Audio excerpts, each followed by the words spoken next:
Good afternoon, people. Good afternoon. It's a beautiful day. Arsenal, we pulled it out the bag. 3-1 winners against United. We're going to get into the reaction.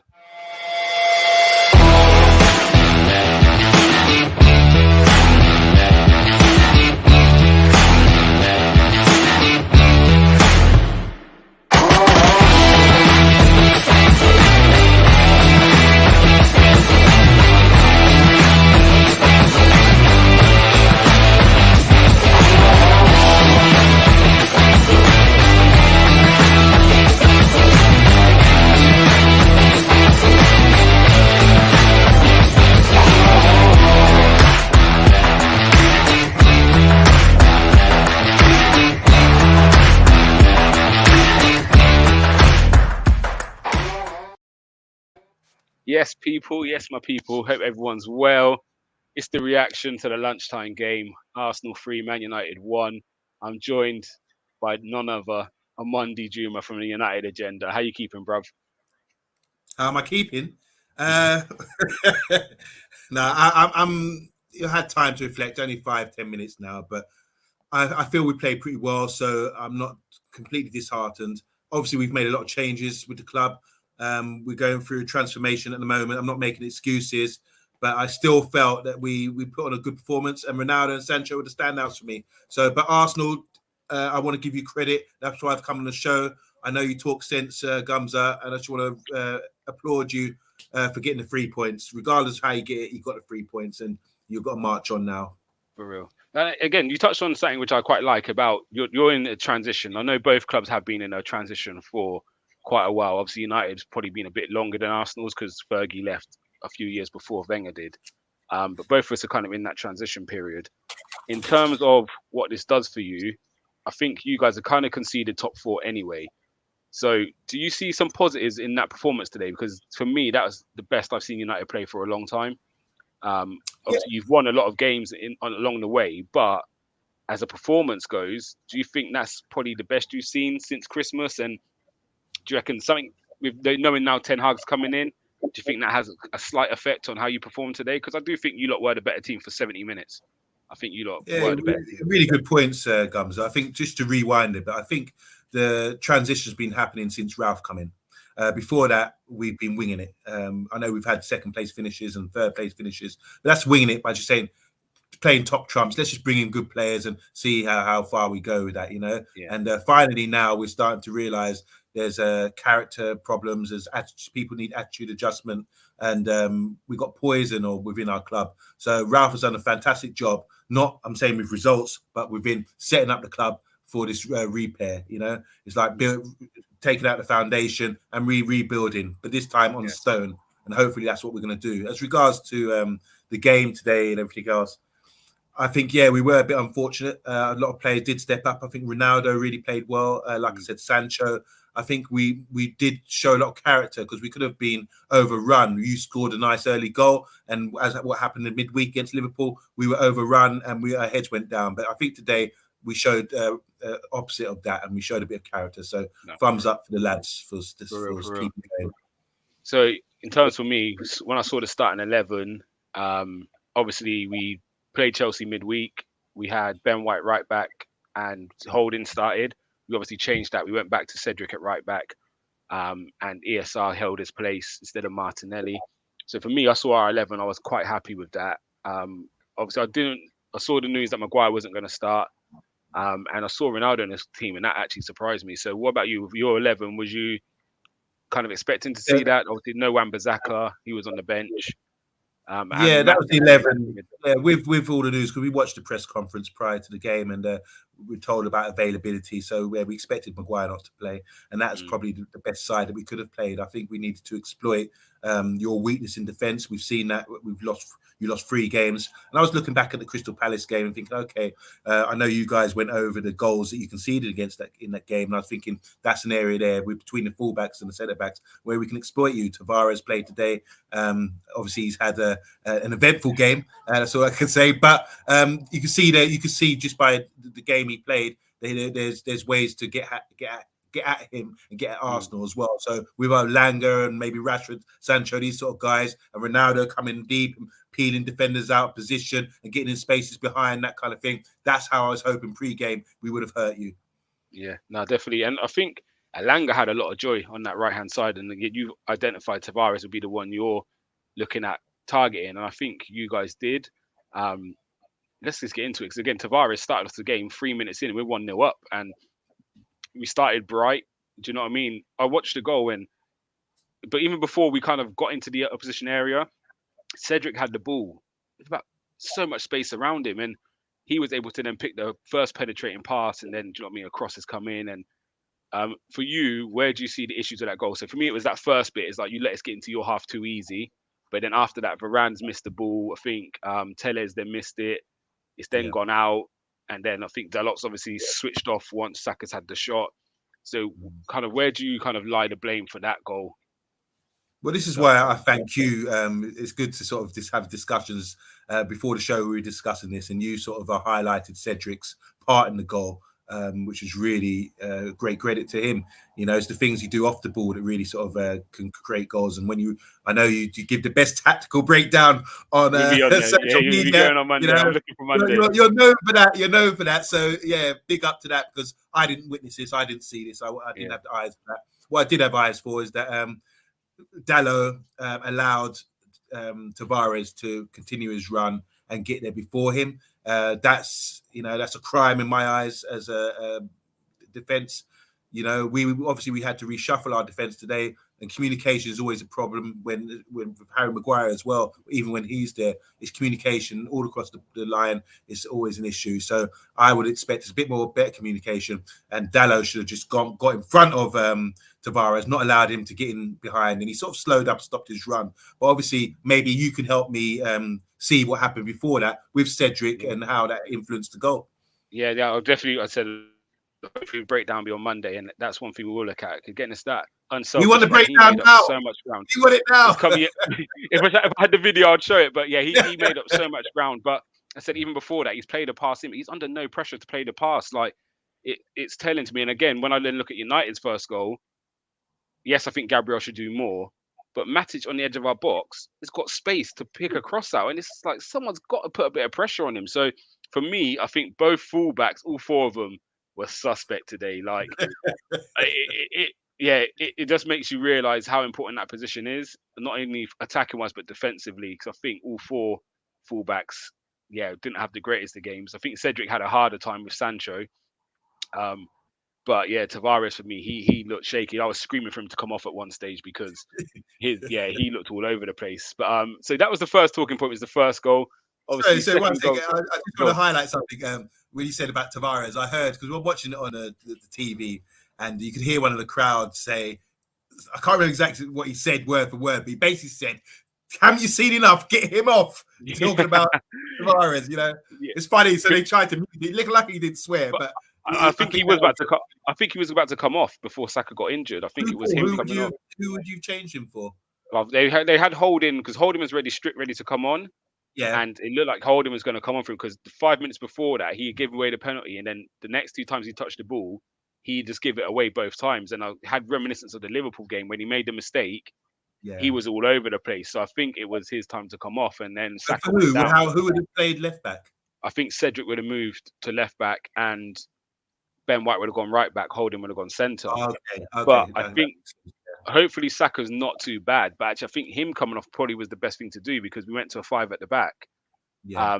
And you saw Holding then just dominate everything after that point. And he's becoming quite a key player for us in their moments when we're defending leads. He just gets his head to everything. It's kind of his game is made for him. He looks bigger than he ever looked before. And he's winning headers. He's solid. And I think that just ended up we just saw the game out from that moment. But prior to that, it was nerve-wracking.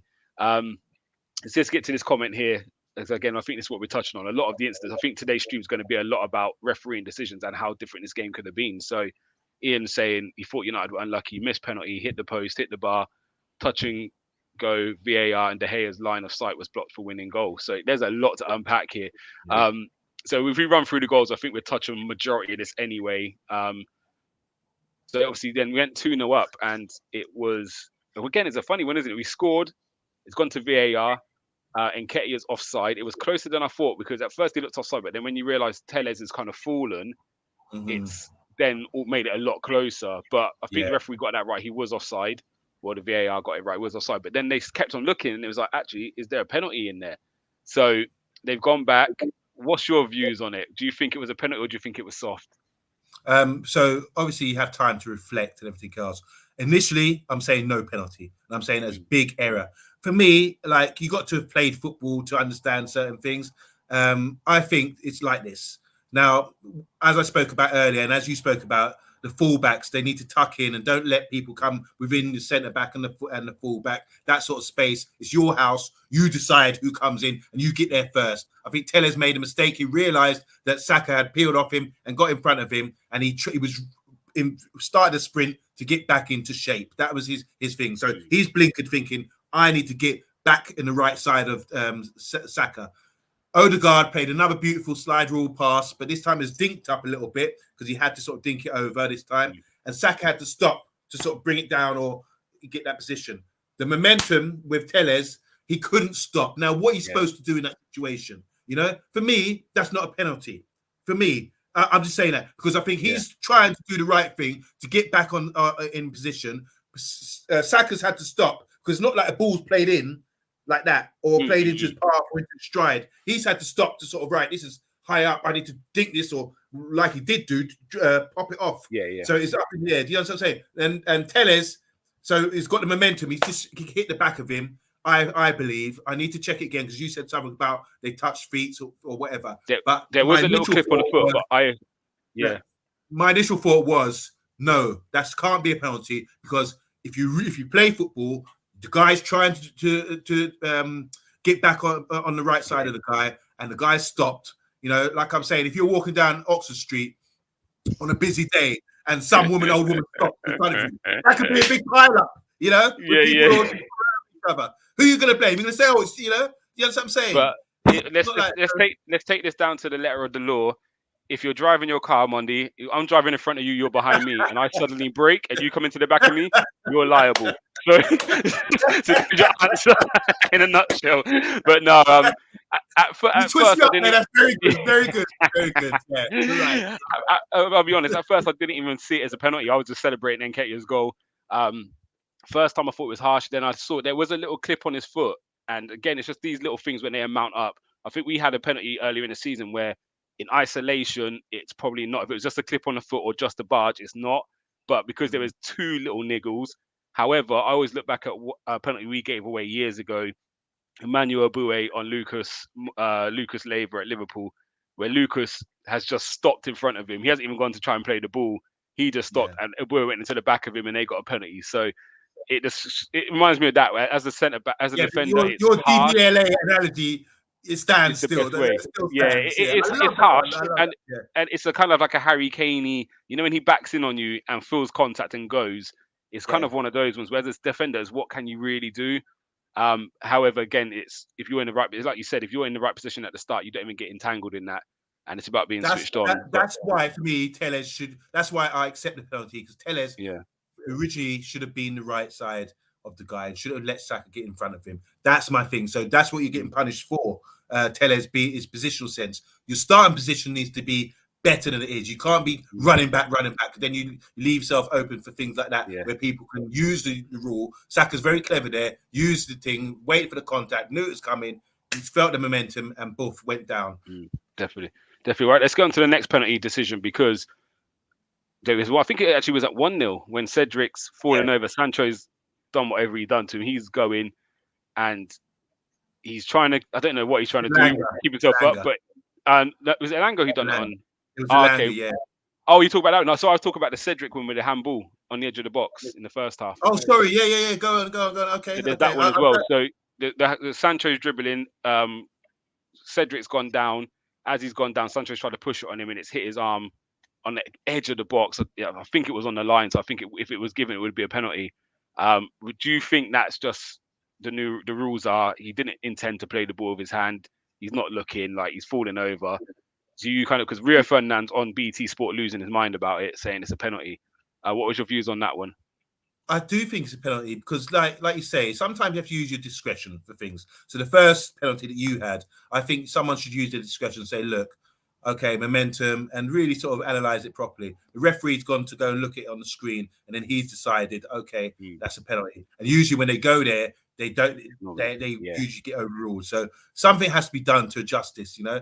And a justice sounds like justice, and I think it is an injustice. Some of these things. The handball situation with Cedric is difficult, isn't it? It's not like handball when Tavares is putting his hand blatantly in the air like that. That's a stonewall penalty. But when it's like that, when he's sort of on the floor, whatever happened there, it's a bit unfortunate. Sometimes you have to use discretion. I think, why are you using discretion for this one, but you're not using discretion for the other one? You know what I mean? There's no consistency. That's what I'm saying. I can forgive that one about the handball. It's the other one with Elanga that I don't forgive. So I'll let that we go on to that next. Okay, let's go for the Elanga one. So Elanga's got him behind again. Tavares, we've been speaking about, he got opened up a few times in that first half. He's running back with Elanga. Elanga's through. He's kind of had a touch on one side. He's then gone on the other side of the shoulder and had a little pull. I think the only saving grace for him, we saw it with Azpilicueta. Azpilicueta didn't let go of Sacco midweek, whereas Tavares is little pulls, and then obviously Elanga's tried to have a shot. He's slipped. He's gone into whatever it is. Ramsdale's come out. I take it you're saying 100% penalty for that one. For me, it's a penalty, yeah. Now let's look at this about being intelligent, having IQ. Saka waited for the contact and went down, and he's given the referee no choice and VAR no choice but to give the penalty. Elanga, now Ronaldo, I just want to big up Ronaldo and all these people out there talking about Ronaldo. He might not be the same player he was, you know, but I'm not the same man I was. You asked my missus from 5-10 years ago. So the same applies. He came deep, got the ball, and he's played the ball into his stride. I thought his build-up plays was really good. You know, he's not going to run in behind, that kind of thing. So he's played Elanga in from the halfway line. He's come deep to get the ball, pop, laid Elanga in, and Elanga, I was really surprised the way he got away from Tavares. Once you're in front, you're in trouble because the defender's right behind you. So Tavares is running back, and he's thinking, right, ideally, I'd like to get in front of the guy and then chop him or clap the ball. But I'm behind the guy. I could touch feet with him. His trailing leg, that kind of thing. There's so many factors there which gives Elanga the advantage. So Elanga, if he was a bit more savvy, as Sacco is there with the penalty, he could have just said, right, I'm in front. I've got a tight angle here. It's not like I could curl it with my left or whatever. I'm in front. Let me just wait for that little contact and I can go down here. You have to make these wise decisions. And I'm not here to I'm not promoting, I'm saying be smart. I'm not promoting diving or anything like that. I'm just saying be smart, because the advantage, like I said, I'll give you the first penalty because Telles was in poor position. And now we got a situation where Elanga is in a great position and Tavares behind him. You know, he's swimming behind him. Treading water, you know, like reaching out, doing his best he could to try anything. And as soon as you feel that touch or anything else, and you're in the box, you give the referee no other choice but to say there's contact by the book. As you say, with the DVLA. Unfortunately, Elanga is a freshie, as in football terms, and he's too honest, and he tried to get the shot off and get the glory. When really, maybe with the angle and everything else, you just have to work it out. It's just quick, instant. You've got half a second to decide what I'm going to do here. And when you realise the angle's tight, he should have felt that contact and said, I'm down, and called. And I think would have been no choice. And the thing is, well, if he goes down there, if he goes down there and gets a penalty, Tavares is gone as well. That's a red card. He's through on goal. He's last man back. That's a red card. Consider that. Yeah, you're right. In fact, the 1-0, even if what's his name, Elanga scores that, it's 1-1 set at that time.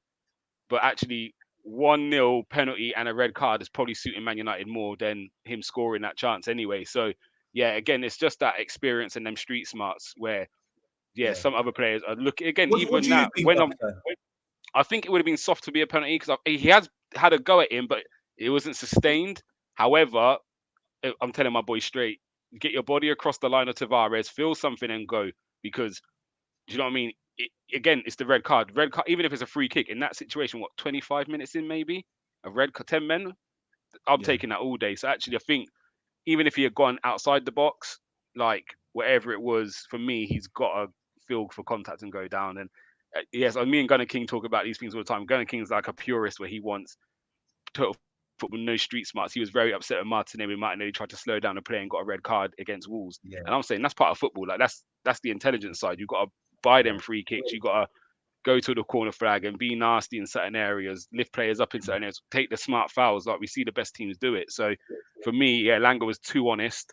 And actually, again, even if you scored that, I think getting a penalty and getting Tavares sent off would have been for the better. Do you know what I mean? So, yeah, go on. So, just interesting point. I was watching the game, Rising Ballers. They're playing a game, and the striker went through.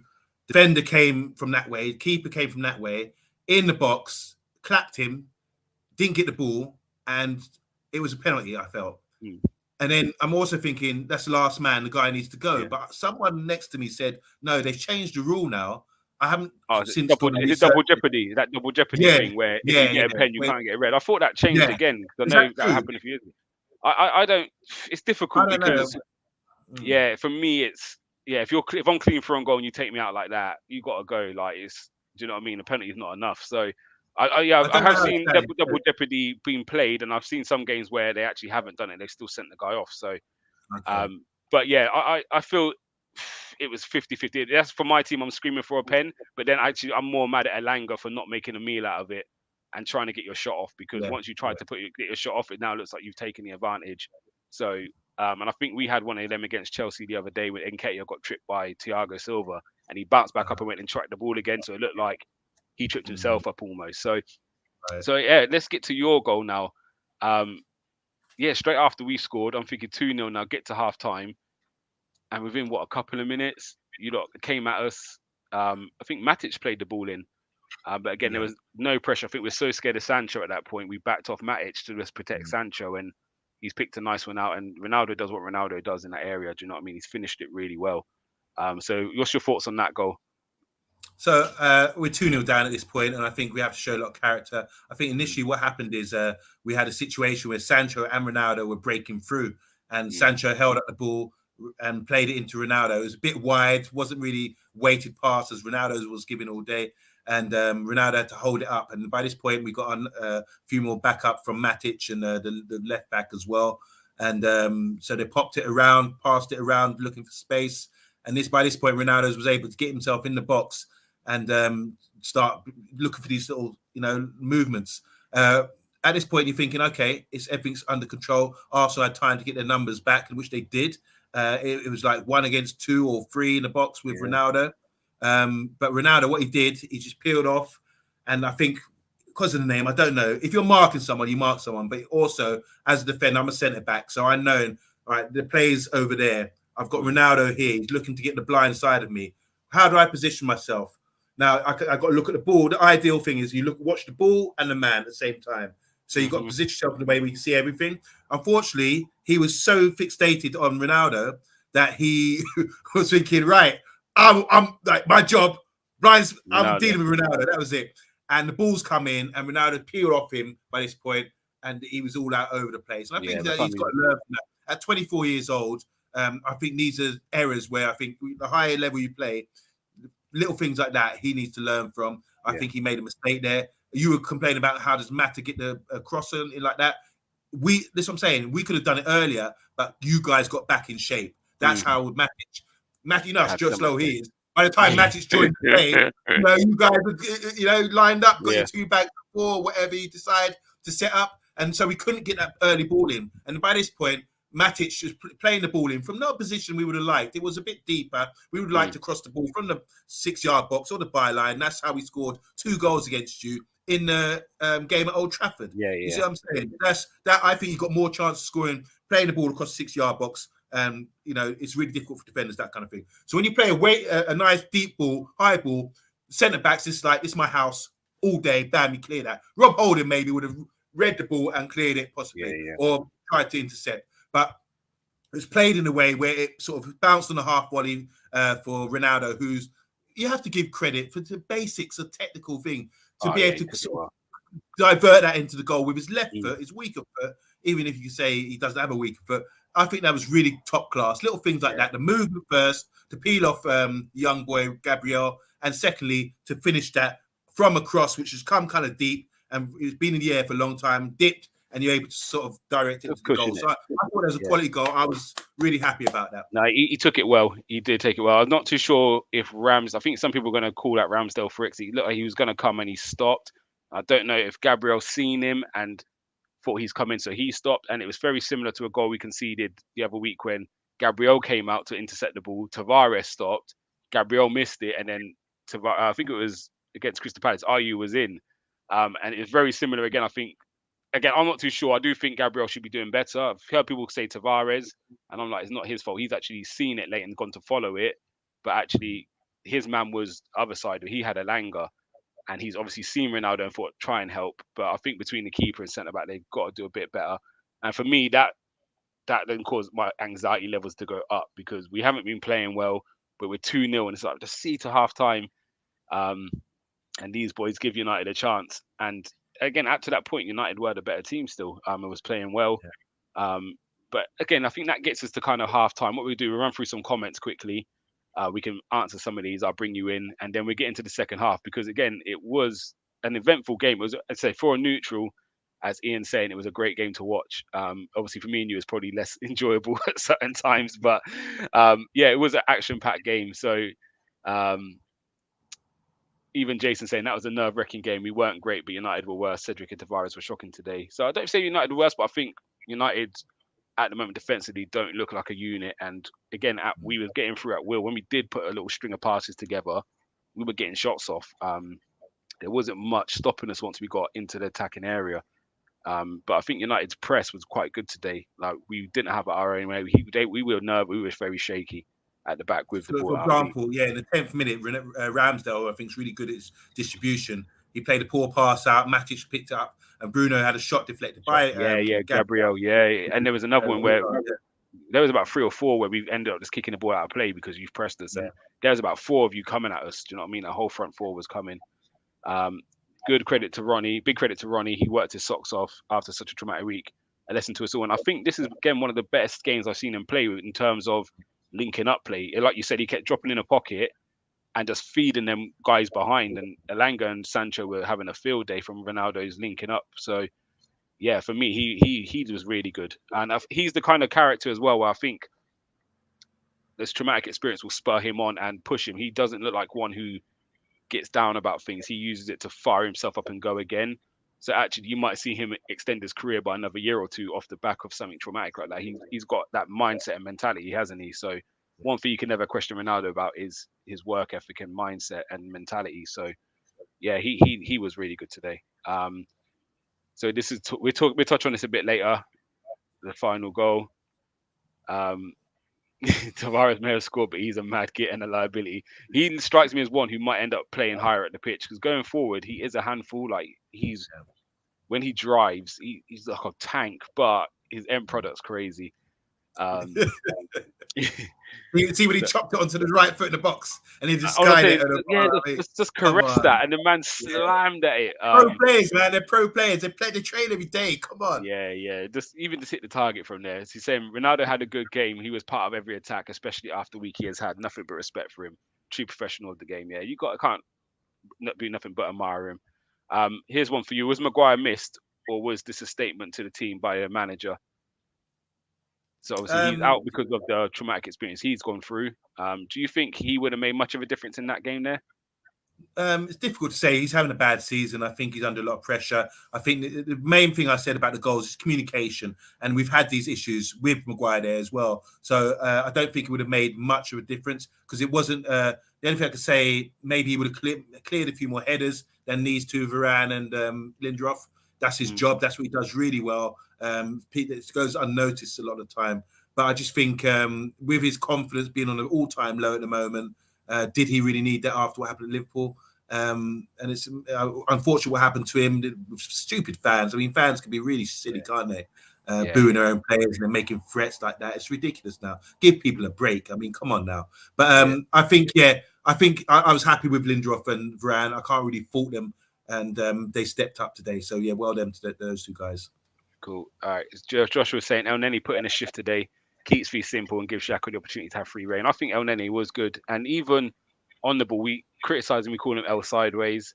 However, he does make a lot more penetrating passes now. I see him dropping shoulders and getting us playing forward a lot, where you think it's time for him to pass into the back line, but little shimmy and he comes out going forward. And yeah, for me, he was probably my man of the match today, actually.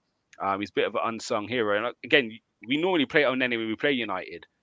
He does play in these big games, and he's gonna get in that Part G Sung kind of vibe where he starts about 8 games a season, but it's the big games. It's United, it's Chelsea, it's City. Like and he does what he says on the tin, doesn't he? What was your thoughts on Yeah. El Nene? And let's talk about the midfield battle. Obviously Odegaard, Xhaka, El Nene versus Bruno, Matic, and McTominay. Who do you say got the better of it, or do you think it was kind of it wasn't really the gameful midfield today? It was more about the attacking players and wing backs. I'll start with El Neni. I think he's a really good player. And I think sometimes this is the naivety of a lot of fans. They don't really, I'm not, no disrespect, but I don't think they understand certain elements of the game. What El Neni does is really effective for the team. So he's a big unit, got the big hair. He stands there, pops it around and plays it very simple. Everyone raves about who's the Nigerian boy for Leicester, plays in that position. NDD.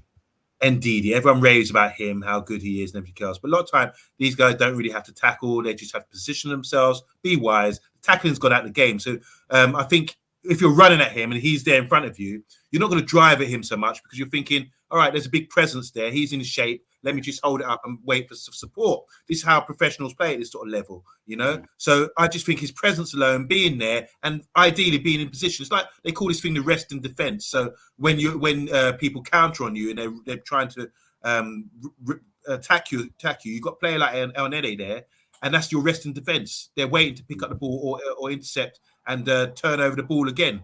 So they will never get ahead of the ball. So I think that gives you a lot of license for the better players to play their game and allow him to play his game. If you talk about sideways, I do like all-round midfielders who can do a bit of everything, but I think when people are pigeonholed these days, I think maybe because it's FIFA game or stupid thing like that, but they say, oh, he's a DM, or he can only do this. But sometimes the manager says, this is your instruction. And we got a new manager coming in who's going to play this rest in defence, and he will have two players there from midfield who will sit back and wait for that, play high up the pitch and wait for them to, if we lose the ball, they will be there to pick it up and there will be a lot of presence. Sometimes don't have to tackle anymore. So NNA is a good player and you should be happy to have a guy like that who you know will always be there as a thing. And he might, like I say, the presence alone, players will bypass him, hold it up and wait for someone else for support rather than drive into him.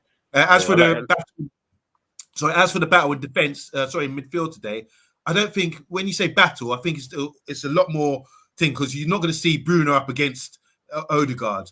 They're not clashing. They're in different spaces, that kind of thing.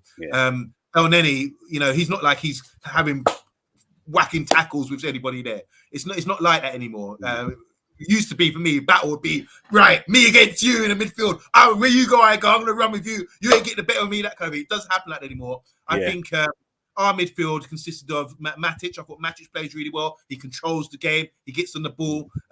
Bit more advanced than what El Neni does, and he can drive. He's very good position. Drop a shoulder, pass it. He can play progressive passes. He did today a couple of times. So Matic's a good player. I think he controlled the game for us and helped us get back into the game with that control, which we needed. And I think Odegaard, which I'll come on to in a minute, is a really, really good player. Very intelligent. When he first arrived, there's a bit issue about his play because he wanted to be dynamic and score goals, get the numbers like Bruno. That's not it. He's got so much IQ, and I think some of the runs he expects from his players and the side ball passes and everything he gives is outstanding. And I think the more you stick with him, I heard he was captain and he might be captain going forward. I think that's a great thing for Arsenal Football Club. Yeah, no, definitely. And he is. I think there was a stat come on the other day. He created the most chances since I don't know when, but I think for most of the season he's created a large amount of chances. So he is integral to how we play. But again, that base behind him is very important to allow him to play. And into your midfield again, Matic I think was quite solid. McTominay's second half started to raise his game a bit. He put a lovely ball through to Lingard at one stage, where Lingard just couldn't get on the end of it. And Bruno, I think, is not the liability, but we're going to come on to him a bit later as well because it's going to be interesting. But a few more comments. Brendan Winter's here. He's saying he's giving 3-1. Big Silver up Fox is saying Brendan. the same, fair play on Monday. And again, that's why we So, love him Monday on this show, because he's very honest and he can give praise to opposition players. He sees football first rather than Man United, then football as such. So yeah, GMS is saying, well done, Arsenal. It's one before the game started, but fair play for crossing the line. Silver Fox is wanting Brentford to do us a favour today. Fear of Black saying Elanga is a great talent. He knows how to play. big Jason's up. here. I will give you that, Tony. Holding was solid again for us. He is the perfect squad player, not a starter, but one you want to come on to see a game out. And very much like El Nene, where they just come in and do what you need them to do. And Silver Fox saying this is why Rob Holding's important. And Jason's agreeing, can say the same for El Nene. So yeah, we're all in agreement. What's going on? Okay, the rest one we can touch on a bit later. But guys, at this point, make sure you keep subscribing, make sure you keep liking, and keep the comments coming because we love the interaction with the fans. But let's touch on the second half now. So come out. I've had people in my ear saying, get Tomiyasu on, get Cedric off. I'm saying, just give it a little bit more time first. And then United started, and I thought, Jesus Christ, they're coming at us. We're 2-1 up. I think it was a bit of bad play while you've got the corner in the first place from Arsenal. I think we put ourselves under unnecessary pressure. I think Tellez just had the shot. Keeper saved it. There was no one around. I think Ramsdale could probably communicate with Cedric saying, I'm coming to get it. Cedric sliced at it, gone out for a corner. Corners come in. I don't know why Tavares' hand was there. And the referee, no hesitation, rightly so for me, gives the penalty. So there's not even talk about a penalty. It's a blatant penalty. Tavares' hand should not be there. No one's fouled him for him to put his hand up or anything like that. He wasn't even marking the player. I don't even know what's happening. It's come off, I think, Matic's head, but it's hit his arm. But again, he's got no excuse. His hand shouldn't be there. It's a penalty. I'm now in tears. I'm thinking Ronaldo is going to score. And I'm now envisaging a Ronaldo hat trick to win the game 3-2. Then I hear the commentator say, Bruno's got the ball. And I'm like, Bruno? Okay. So at this moment, what are you thinking when Bruno's taking the ball? Because this has happened earlier in the year when Bruno's taking a penalty when Ronaldo's on the pitch. And again, it's why take the ball in that situation? You can't win. Do you know what I mean? You just can't win. And if you mess up, it's even worse. So what was you in your head when you've heard Bruno's taking a pen? Yeah, just like you, I was like, ooh, gulped a bit. One thing I would like to say about your goalkeeper, he's a character. And you've seen with characters like that. I think it was your old goalkeeper, Martinez. Is that Villa now? Yeah. They were playing in the Copa America, and they had I think it was a semi-final against Colombia. They had a penalty shootout, and he was really, really turned up and really got in people's faces and really made a difference there.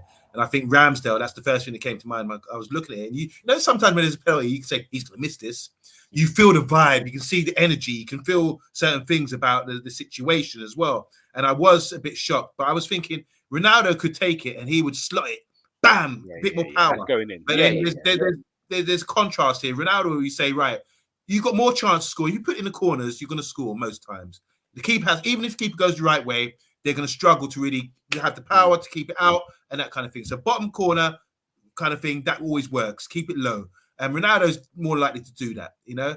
With Bruno, it's a case of he's just going to roll it in and watch the keeper and play it, you know, the opposite side. So that's a big contrast to how to take penalties. We see Ivan Toney. He's got a great record, doesn't he?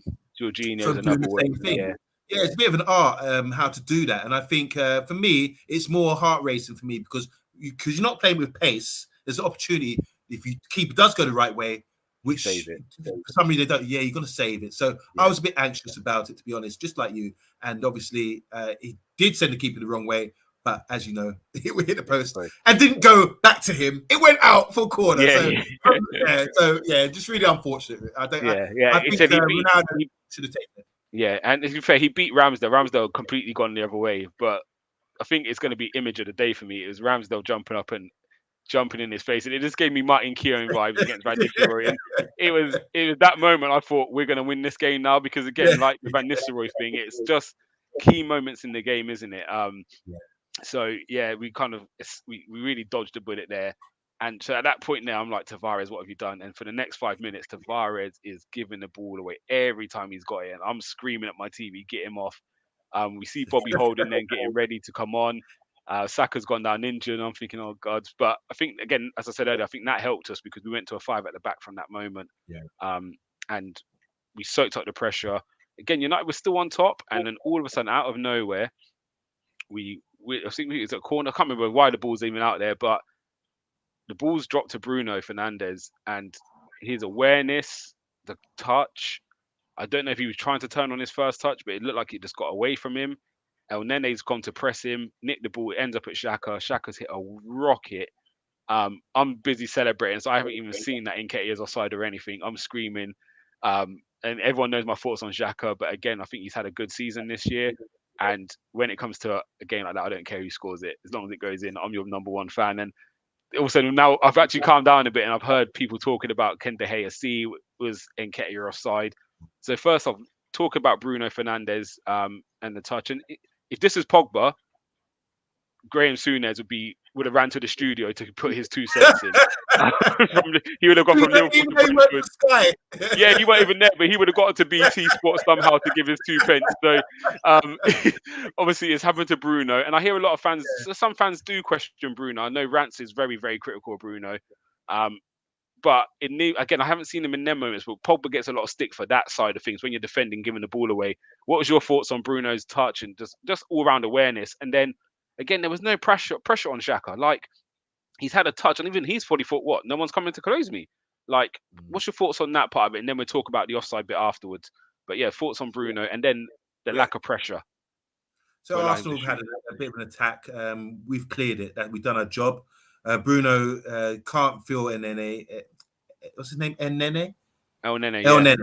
El Nene. Excuse me. Sorry. Yeah. Just call him Egyptian King. It's just easier. Yeah. That's the better for me. Yeah. The Egyptian King comes along and he kind of does enough. This is what I'm saying. It's just little subtle things like that. Does enough to put Bruno under pressure, because Bruno there, you got to just if you haven't, it's down to you as a professional. You should be aware of what you think. Have a little look. You see these great players. They know exactly what's going on behind them. In a situation like that, the ball's been come out. You've got an opportunity. You're facing your own goal, so you've got to say to yourself, right? If I'm being pressed, my first touch has to be good. Then go down for which Bruno would usually do, go down for a foul. So usually he's good like that. He can shield the thing. But I don't know what happened there. His first touch might have been poor. Maybe had a bit of pressure on his back and everything else. But the ball popped off his foot towards Xhaka. Now in that position, it's not like we're talking about someone like Bobby Charlton or someone you should be fearful of. So I don't think he got rushed to think, oh my God, it's Xhaka. Let's get out there because he's going to shoot. But Xhaka done something really, he's got a really good left foot wand. You have to give him that. I've seen him play for Switzerland. That's when I always say, oh my God, this guy's really cultured. Oh my God, it's Xhaka. It's him, You forget who he is sometimes. And you've got to give the guy credit. He is an international player. He does a good job for thing. I've heard some really good quotes from him about his desire, his character, which makes me think, well, he's a good player. It's just unfortunate. Maybe he goes over the top sometimes, and maybe he's got a lot of grief. You were talking about Bruno or Pogba getting grief from his own fans, Harry Maguire getting grief from his own fans, and the same goes for Nene and for Xhaka as well. Yeah. Sometimes a bit unwarranted, I think, because moments like that, he's going to run to the crowd, and everyone's like, "Oh, well done, we love you." Yeah. So it's come on, man. You got to be correct. That was a great finish, great hit, that clean, and obviously. The keeper's a bit unsighted, but it doesn't matter. If you shoot from there, from that sort of distance, and he goes into the net like that with force, no bounce, bam, low and hard, that is a clean strike. And he, should take a bow and take the plaudits as well, because that was great. And I think he had a good performance as well. Yeah, definitely. So with regards to, I said, I'd listen to Rio Ferdinand just before I come on the stream, and I've got the TV paused because he was losing his head in the studio. He is saying that goal shouldn't stand. The fact that you've seen De Gea's had to look around Nketiah, and Nketiah's in an offside position. Martin Kieran's saying, well, he's had to look around Lindelof as well because he's in the same line of sight. And actually, it's so far away. Nketiah's going back towards onside, so he hasn't tried to impact the ball. And De Gea hasn't kind of not seen it because, you know what I mean? Sometimes a player might move last minute. So Kieran's saying that De Gea's probably had enough time, and it's on. I mean, you can't really blame Nketiah there. What's your thoughts? Do you think it should have looked at? Do you think it's offside, or do you think you just have to sometimes applaud it and say, do you know what? Nothing you could do. He's 30 yards out, and Nketiah's probably 15, 20 yards away from De Gea. Like, it's part of football. Like, you can't protect every single decision. And do you know what I mean, make an impact on that. So what's your thoughts? Offside or not offside? There's a couple of offsides today, and we've seen it since VAR's come in. Millimeters, just a fingernail, just a slight thing, just a hair, on any dreads, just offside. That sort of thing. It's really by fine details and margins. And we spoke about this earlier about decision making, that kind of thing, and about discretion. Sometimes you've taken discretion out of the game a lot of the time. You either do it by the book, literally, or you use your discretion, or you have a bit of balance with both. Ideally, by the book, if he's offside and it's unsighted, then it shouldn't be a goal. But I'm going to give that. I hear what Rio's saying. You know, we're upset as Man United fans. That was an important game to win. But if he's offside and by the book, he was unsighted, like we're saying what we was, then maybe they should take it to VAR or have a discussion about it. But I think the strike was so good, and no one noticed that at the time. It was only after the fact that they scored the goal that they looked at it like that. Yes, granted, we did see that, you know, the keeper had to deal with that. But I'm saying this: I don't like that rule about thing. I don't think in this case, if I was using my discretion, I would have given the goal, even though it's breaking the rule. So I just think because it was such a great strike from so far out, and the keeper, it's the keeper's job to see. If you can't see, you know, you've got to find a way. Find an angle. Yeah, you got to find. And as I said, Nketiah hasn't tried to play the ball. He hasn't moved his foot to the direction of the ball and then miss it. So if he moves his foot, De Gea's now waiting for a deflection. If Nketiah don't deflect it, De Gea's, he's stalled. But again, if you watch Nketiah's run, he's running back towards his own goal, is trying to get back on side. So he's not in any way trying to impact the game. And again, if this is inside the 6-yard box, I would say, yeah, fair enough. He's in De Gea's sight. Like, De Gea can't do nothing about it. It's so far away. For me, like you, I think you have to let some of these things go. Otherwise, you'll be forever cancelling games and calling off. Do you know what I mean? Making decisions. Oh, that's offside. This, that, and the other. So sometimes you have to give he's running in a straight line as well. It's not like he's zigzagging, running off back on side. Yeah. Straight line. He's not aware. Right, I'm offside. Let me just get up again. And it's not to say he's probably waiting for the second wave. If he was looking, let me get in his line of sight. He wasn't doing that either. So that's why I think the goal should stand. But I also think we have to start looking at these decisions, you know. Definitely. So and one thing we didn't touch on, there was another Ronaldo goal which was very, very close to being onside. At first, I was like, he's got to be off, and then when you looked at it again, it was literally his stud. Like just because of momentum of Ben White's bodies going forward, his leg. It was my head. I'm stressed at that point. And again, another tidy finish from Ronaldo.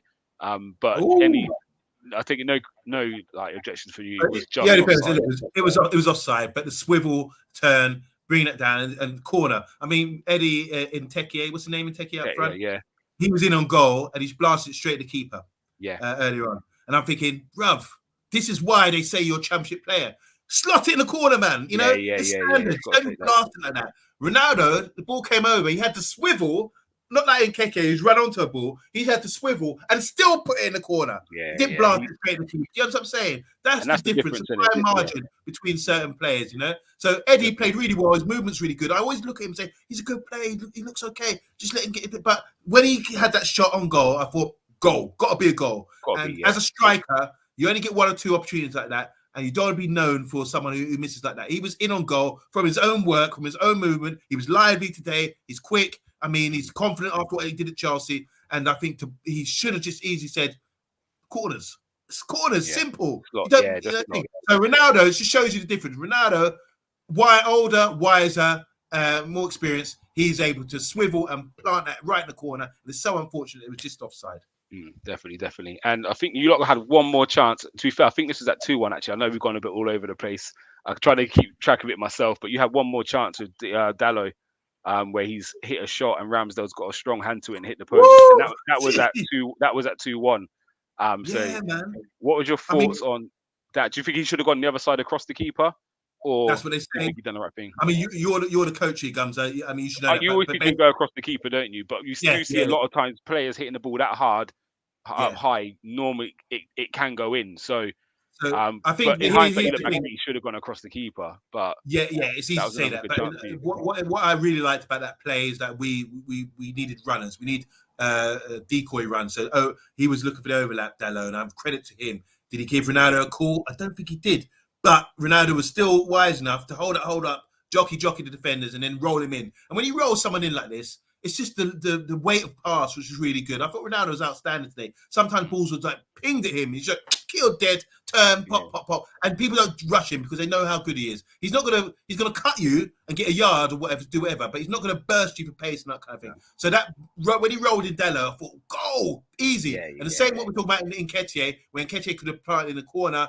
This is talking about a fullback now. He done the right thing, I believe, because it was on target, hit with enough power. But you have to give credit to your keeper, Ramsdale, who's had a really good season, really gone up in my estimation. He's with his character as well. That was a great, great save, even though he touched it strong enough hand to get it onto the post. And that was another real clear opportunity for Manchester United. Yeah, it was and it's a not big moment. Yeah, really big moment. And it's not to say I can't see anything you've done wrong there particularly. It's just that you have to admire sometimes, because we can sit here and be critical. Oh, he should have been here. He should have been positioned so-and-so. Sometimes you have to admire things. That's why I'm just talking about Ronaldo, the way he played today, the way he's laid man in and everything else.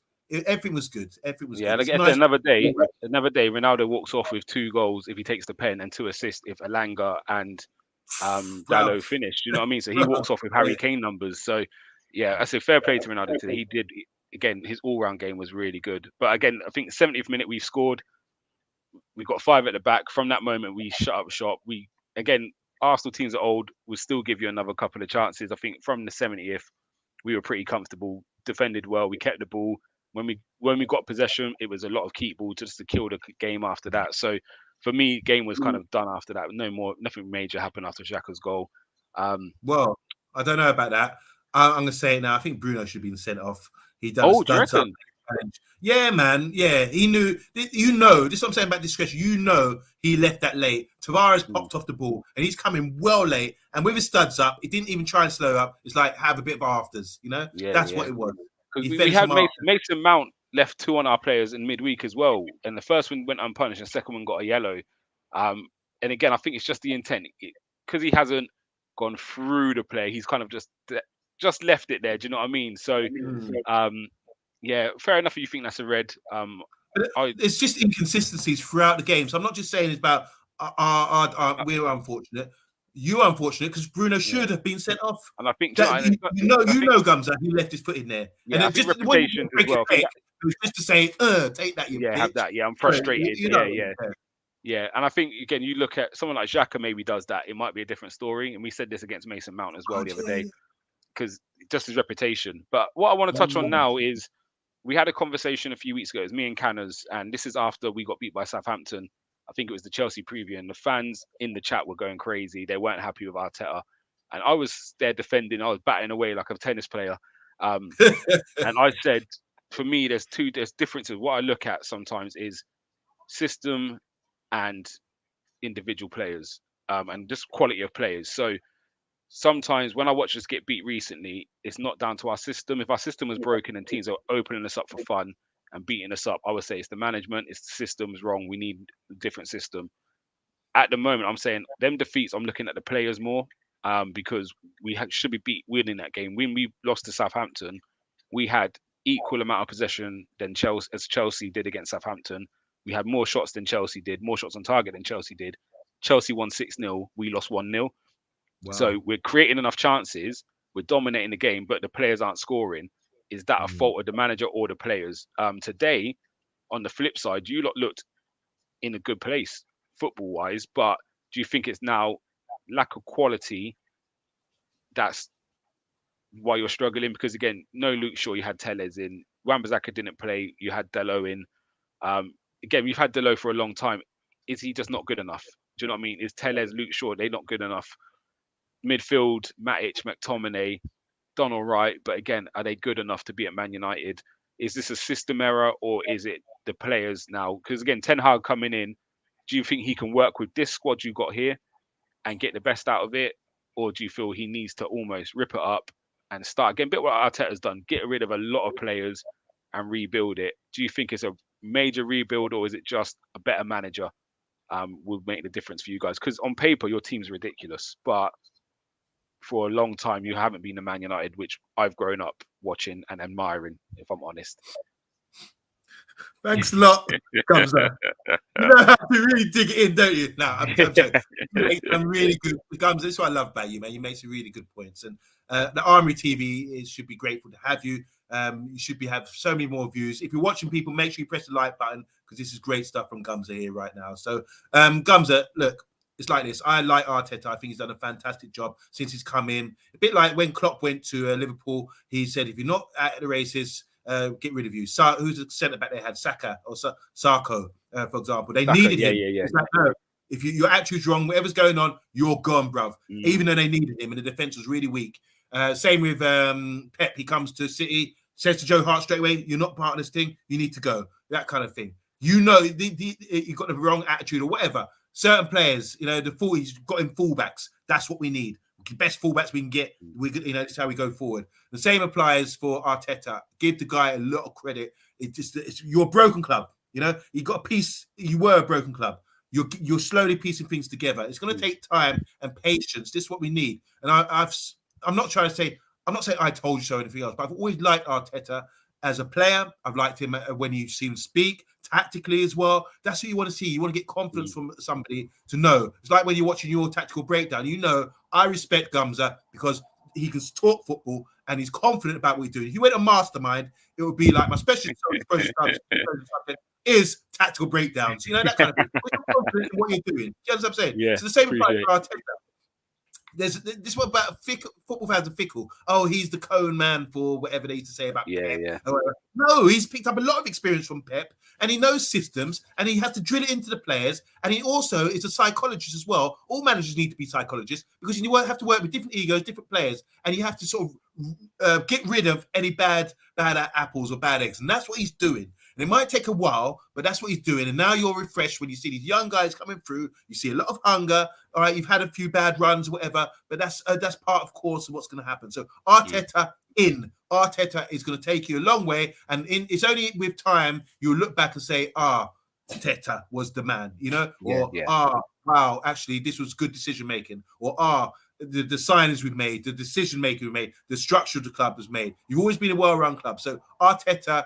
If you're punching above your weight right now because everyone's saying you shouldn't be top 4, but you're closing in on that. You could actually get that this season against Conte and Man United. You know what I'm saying? So give the guys some credit. Also, to balance that, I do feel that Man United, same applies. Ralph has come in, like I said earlier, not to get us top 4 with what he's got, but just to start. Remember, Ralph hasn't been a manager for a long time. He's been in different roles of the club. So he's come to sort out the structure and identify and report back like a snitch to the head, whoever. So this guy's not good enough. Scouts, no, this guy's not good enough. We had 2 scouts leave, Jin Lawler and the other guy left this week. The director of football, the structure of the club, he's looking at saying, no, maybe this is not working. And the players as well, especially, he's looked at it and identified now, doing the dossier report to say, A, B, and C, these players don't have the right attitude. They're not going to fit into the system or whatever of the incoming manager. And I'm sure Ten Hag's been the guy coming in for a long time now, and he's already been dreaming every night about what players he can work with. He's got the dossier report. There's been communication. Obviously, they're not going to report that. It would be disrespectful to Ajax and everyone else. So I think now we've got a new manager coming in who with a new structure and he's not here to manage the team. He's to manage the club. He needs all total control of the club. As much as we can give him. That's where we failed with the Glazers, making stupid decision making, and some people just cheating and getting away with a lot of murder. It might be a long process, but we can learn from Arsenal and say, okay, you've had 2 8th-place finishes, but look at you now. You have to take 2 steps. To take 2 steps forward, you have to take a step back sometimes, and that's what Arsenal have done. And that's why you've got so much pride now when you watch your boy, as Christopher King always says, they're my sons. You know, he's taken identity to his young boy. You know, and it's a great thing for football club to have that kind of thing. So hopefully, in about 3-4 years, hopefully Man United with patience, we will have a new style of football. We will be very proud of our team and get to have an identity again, a way of playing. It might not be the Fergie way, but that's long dated. It's going to be the modern way. What we see in this elite teams. Because honestly, the elite football that Liverpool and Man City are playing right now is so great. And we have to embrace the Premiership, embrace what it is. And it's great as well because you say, wow, that's the target. How do we reach that? And it's exciting to say, let's try it. Let's give it a go. You know, you've given yourself a great chance of doing that with the right signings and with the young players you have and everything else.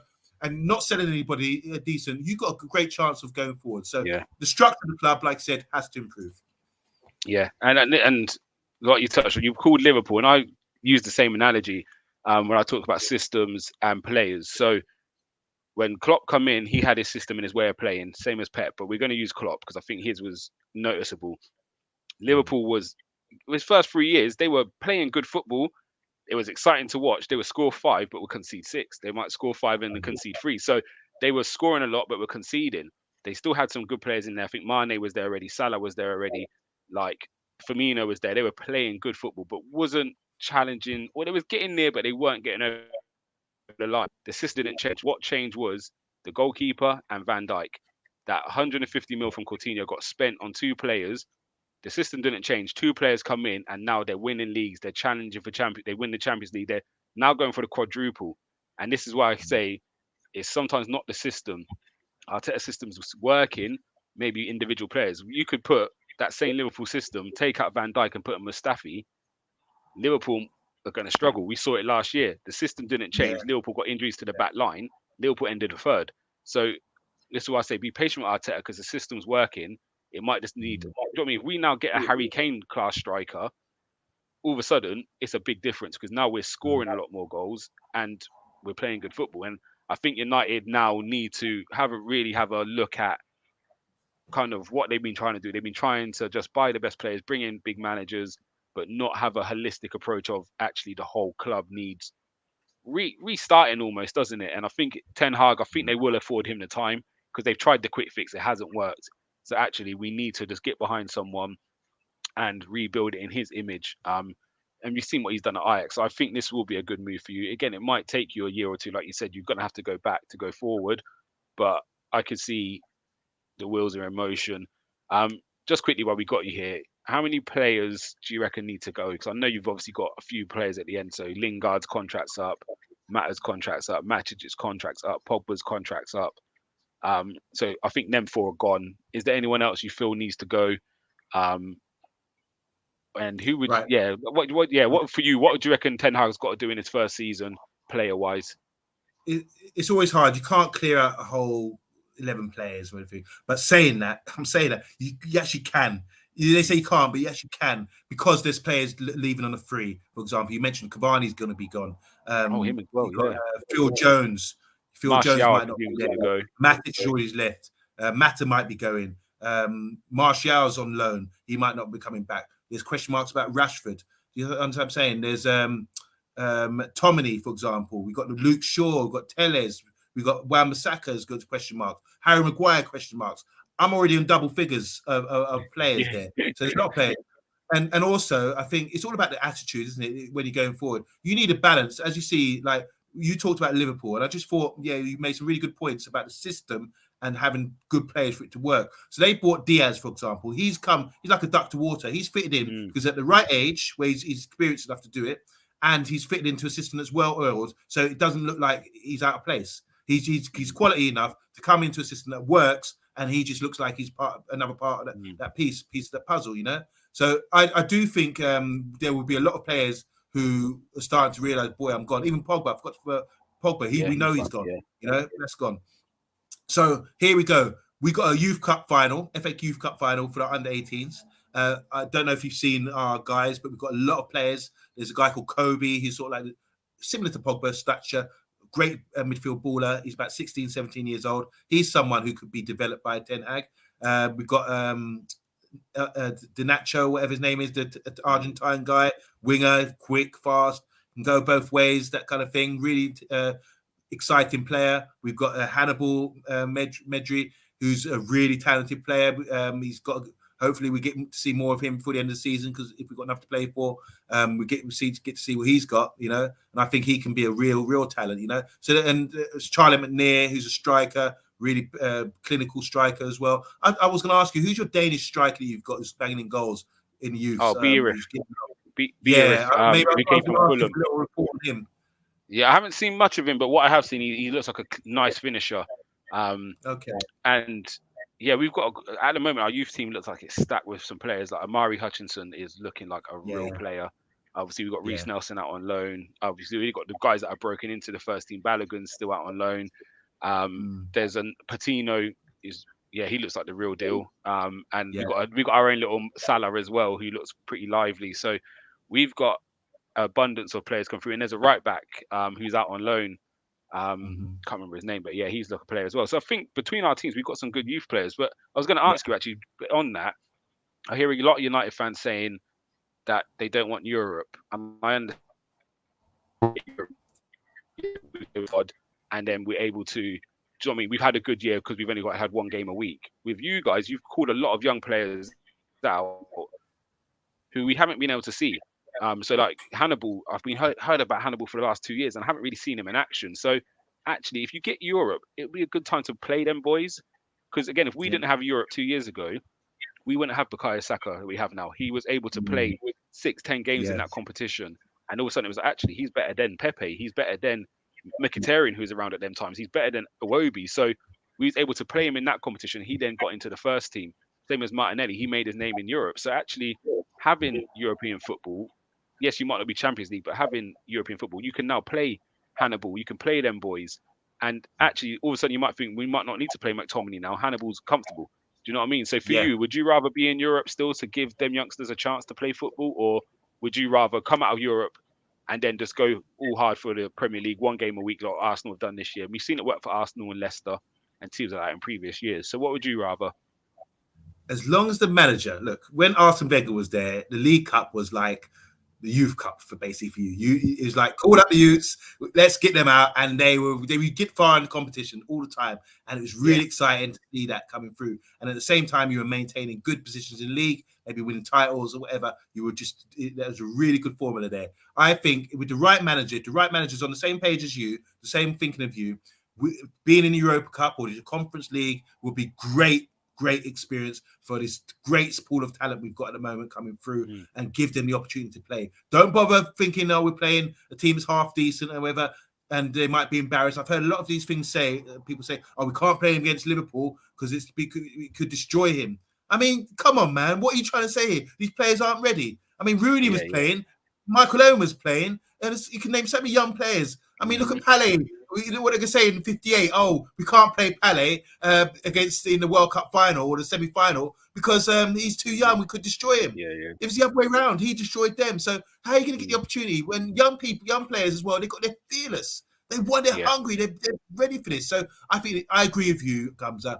I think you benefited from it. You gave great examples of Saka and all these guys that played top level football in Europa League or wherever you were playing back then, and they got the experience, and then they suddenly got their name, and then they couldn't get left out of the team. Same would apply if we played with a young team with no expectations, saying, and it has to be clear. So in Alex Ferguson used to have match programs, and he would communicate with the fans to keep them on side and make them realise, get more educated and about our role, what we're doing. And I think better communication needs to be had with the new manager coming in and saying, look, this is my role. This is what I'm going to do. I'm going to embed some youngsters, get behind them, that kind of thing. Because fans, like especially us, we get accused a lot of the time, which is true, for being a bit. We want too much. We expect too much. Our staff. And we have to be realistic now. It's long gone in those days. So bit better communication. The manager comes out and says that, get the fans behind them, stop all this booing and negativity, and then the players will really blossom if they're really supported like that. And don't forget to watch the FA Cup Youth Final if you want to see the sort of I'm there. But right, we've gone on way over time. But again, Monday, it was lovely to have you on. Like, it was such a good conversation. And again, that game, there was a lot of talking points. So I'm glad we got through it all. It's been a good day for Arsenal. Now we just got to hope Brentford can do the thing. For you, just one word answer, is that top four done for you lot now? I think you're 6 points behind us, and we've got 2 games in hand. Tottenham obviously played today, but they can be 6 points ahead of you as well. So is that top four done for United? Yeah, we're done. So on that note, if you see the shirt here, no more Red Devils going for the top 4. No more. So I've got my Gumsy, you've been very kind to me. I do appreciate it. I had to leave you alone, but I've got the all white kit. I'm so happy. I've got the no more red. I'm gonna put a little Devils on the bottom because today it was the no more Red Devils. Monday, it's been a pleasure having you on. As I said, I love the fact you're so unbiased with it. Again, football comes first. Even though you love Man United, you don't skip away from it. So I appreciate having you on. Guys, make sure you keep liking, subscribing. Go to the United Agenda. What time are you lot on tonight? We're doing the show at 6 o'clock. To 6 p.m. Yeah, I'll be in 6 the o'clock. comments. I've got some talk for Solo. I'm gonna leave you alone. Mr. B was his head was hot on the watch along. Big Dr. Phil. I'm surprised I ain't seen you today because you're normally here when Arsenal get beat. But I'm gonna come and find you later. But yeah, we got some smoke for you lot. But again, for me, 70 minutes, United were the better team. So there is some positives for you guys to take. Arsenal again, sometimes we haven't done it often, and we haven't won ugly. We normally have to be the best team to win a game. So it's quite nice to actually not be great but still get the 3 points. And yeah, there's, I think 5 games left for the season, so there's all to play for. And yeah, on that note, on Monday, appreciate you again. We'll see you at 6 p.m. on the United Agenda. But from here, Big up the we're Army out. TV and good luck to Arsenal. Hope you get the top 4 because you thoroughly deserve it. Yes, I like to hear that. I like to hear that. I appreciate you. But yes, brother, on that note, we'll catch you up. Bless.